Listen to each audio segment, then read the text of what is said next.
Welcome again. So in this class we will be talking about the case when we are trying to find out what is the electric potential due to a dipole at some point on the equatorial plane. So suppose these are the points A and B and this is the point P at which we are trying to find out the potential due to this electric dipole.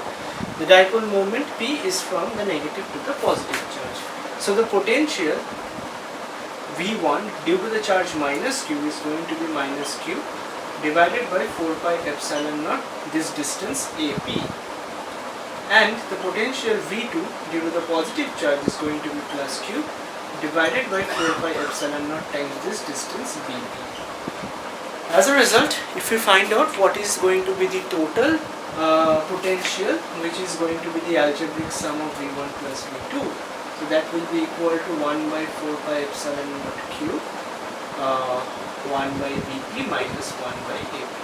And as you can see from the figure, AP and BP, they are equal in length because both of them are equal to, if I consider this distance to be r and this distance to be L, this is 90 degree, then both of them are the hypotenuse, which is equal to root over r square plus L square. So since both of these are equal, this thing becomes 0.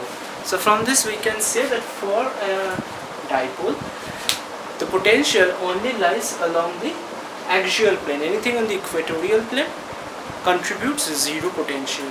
So that basically means that if we are moving some charges along the axis of the dipole, we have to do work. But if we are moving some charges towards the dipole but not along the axis, in some other direction, especially the equatorial case like in this one, the work done is 0.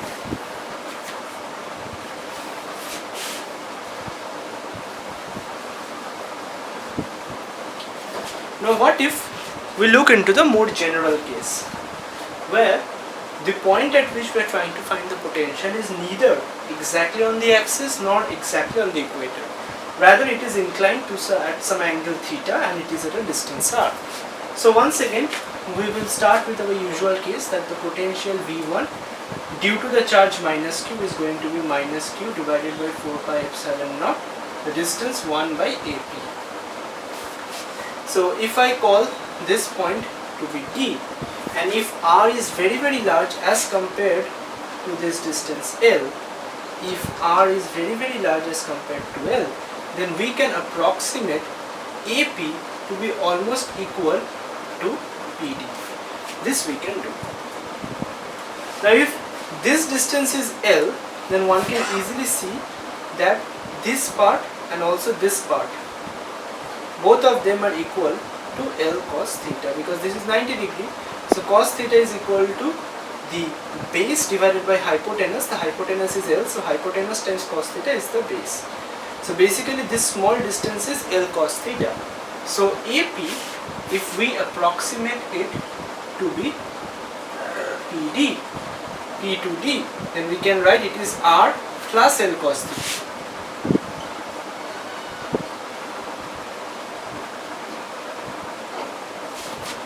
And similarly for V2, we can write V2, the potential is 1 by 4 pi epsilon 1 divided by BP, and once again using this approximation that the R is much greater than L, we can say that BP is almost equal to this distance CP, and in that case it would become Q divided by 4 pi epsilon naught 1 divided by R minus L cos theta. R is the distance from P to this point, Let me name this point. So this is V1 and V2. Now once again, if you find the total potential, it is going to be the algebraic sum of these two. So Q by 4 pi epsilon naught, as it is goes common, what remains is 1 divided by R minus L cos theta minus 1 divided by R plus L cos theta. Calculating this, we get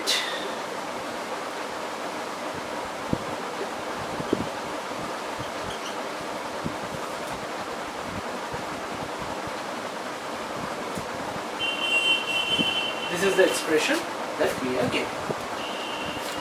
Now what can we infer from this case? Let us just write this expression a little bit more compactly.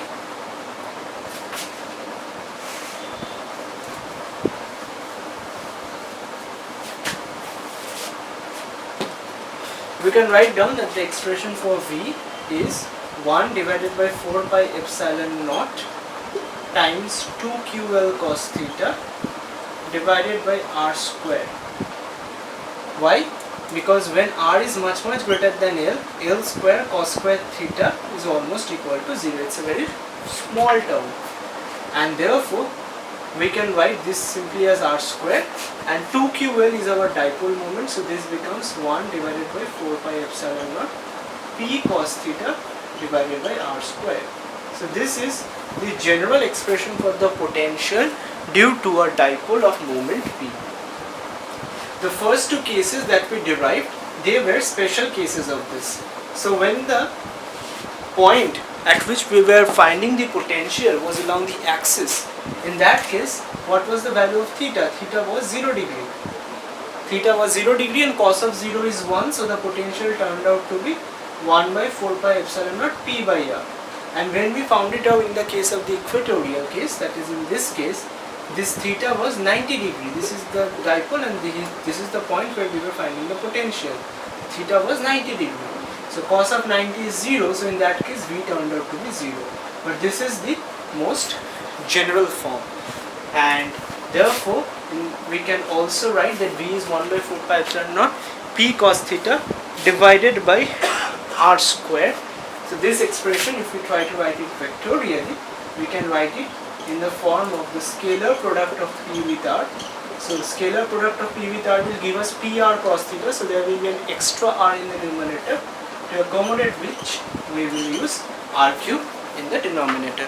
So V becomes 1 by 4 pi epsilon naught, the dot product of the two vectors p and r, where r is the position vector of this point at which we are finding the dipole, potential due to the dipole from the center of the dipole. That is what. So this vector, this is the r cube direction. That is where we are finding out the potential due to the dipole.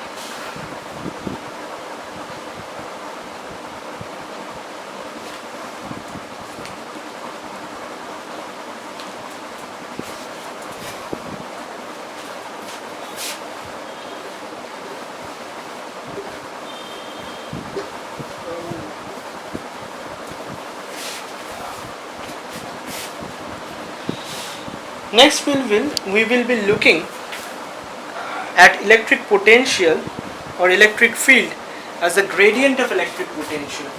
So suppose there is this charge plus Q. Somewhere here is the point B and somewhere here is the point A. This distance is dx, and then someone is bringing in net or test positive charge Q naught from the point A to the point B.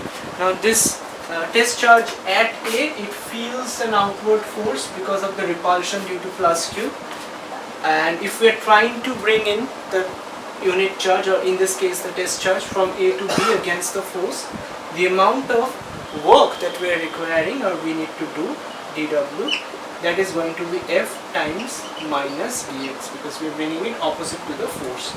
So that is basically minus F dx. Now what is the force due to a charge? We know this, that force is Q times electric field, that is the force. So in this case our charge is Q naught, so the force that Q naught is going to feel is Q naught times C. So that becomes minus Q naught times C dx, this is dW. So making it dW by dx, we get minus Q naught times C. Now what is this dW by dx? This is the amount of work we have to do per unit distance, and then what is the amount of work we have to do per unit charge, that is minus E dx. But this thing, work per unit charge, is our potential dV, that is equal to the potential dV. So the potential dV is equal to minus E dx. So from here, making E to be the subject, we can write E is minus dV dx. So it is equal to the negative rate of change of potential with distance. So one can define electric field as the negative rate of change of potential with distance.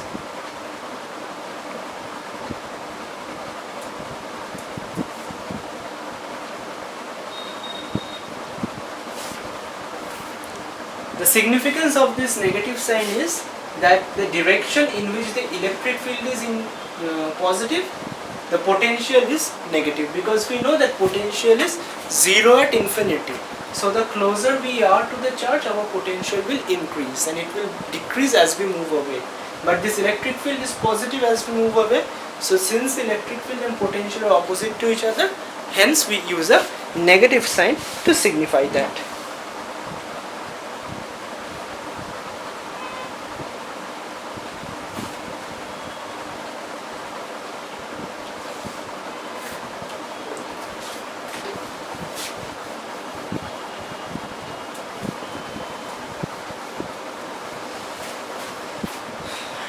Having done that, we can now deal with something known as equipotential surfaces.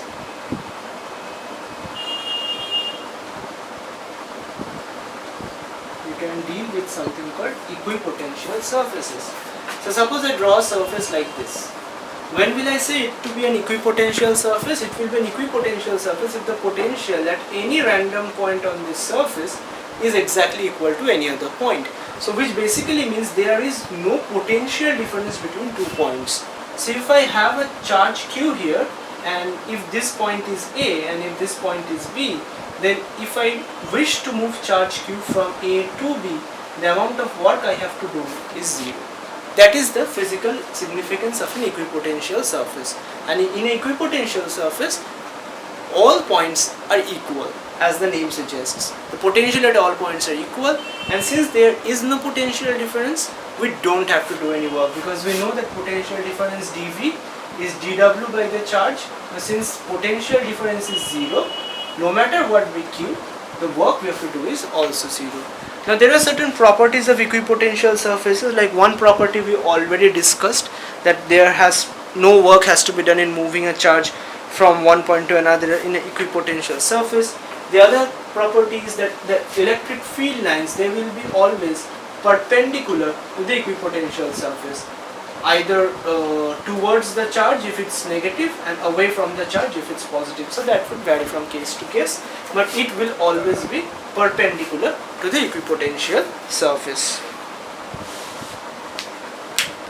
And just like the magnetic field lines which we studied in our lower classes, which never intersect each other, similarly equipotential surfaces, they will never intersect each other. That is another property.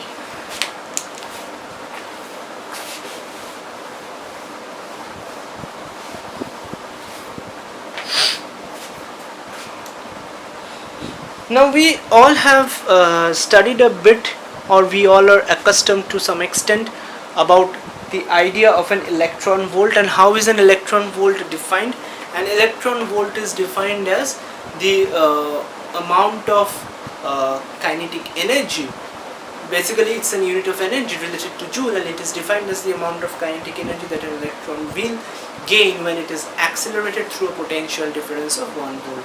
So we will actually be finding out that expression today, now that we have the idea of the potential. So suppose there is a charge Q, and it is subjected to an electric field E, then what's the force the charge is feeling? The charge is feeling a force Q times E. That is the force it is going to feel. Now if the charge is a mass m, then the acceleration of the charge due to this electric field is going to be QE divided by m. This is the acceleration which the charge is going to feel.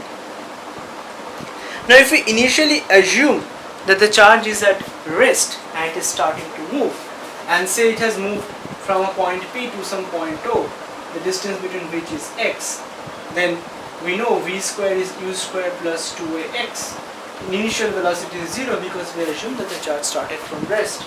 Then v square is simply 2 times the acceleration, which is QE divided by m times x. This is what the velocity of the charges. The velocity is basically square root of this. Therefore, what is going to be if this is v squared, and we are now familiar with the idea that we can write that electric field is a gradient of the potential. Obviously, if we write it vectorially, we have to use the negative sign. Otherwise, if we just take the magnitude, we can ignore the sign. So if this is what E is, then one can write that E times x is V. So E times x here we can substitute as 2qV divided by m, so we have a V square. Now if someone asks that what is the kinetic energy of the electron or this charge q when it has a velocity v, the kinetic energy is half mv squared, so that becomes 2qv by m into half m. The m's cancel, the 2's cancel, this becomes qv. This is the kinetic energy. Now this expression that we derived is for a general charge whose magnitude is q, but if it's an electron, it has a charge of 1.6 into 10 to the power minus 19 coulomb. So q is 1.6 into 10 to the power minus 90, and as we said in the difference of electron volt, that it is the energy that the electron gains when it is accelerated through a potential difference of 1 volt. So putting 1 there, we get that this turns out to be 1.6 into 10 to the power minus 19 joule. This is our definition of 1 electron volt. So let us just revisit the idea once. There is a charge q initially at rest. When an electric field is applied on it, it experiences a force qv, which makes it accelerate with a value qv by m. Now when the charge starts from rest and accelerates for some distance x, then the velocity it has attained after traveling that distance x is 2qv by m under root. And how do we get this v? We know the relation that electric field is the gradient of the potential, so v by x is e, which gives us that v is electric field times the distance. Substituting that, we get 2qv by m, and then we put that value in the classical expression of kinetic energy known to us. Substituting this, we get k to be qv. Now if we are specifically considering the case of an electron, we put this charge value of the electron, and the energy that an electron gains when it is accelerated through a potential difference of 1 volt is what we call an electron volt. That turns out to be 1.6 into 10 to the power minus of 19 joules.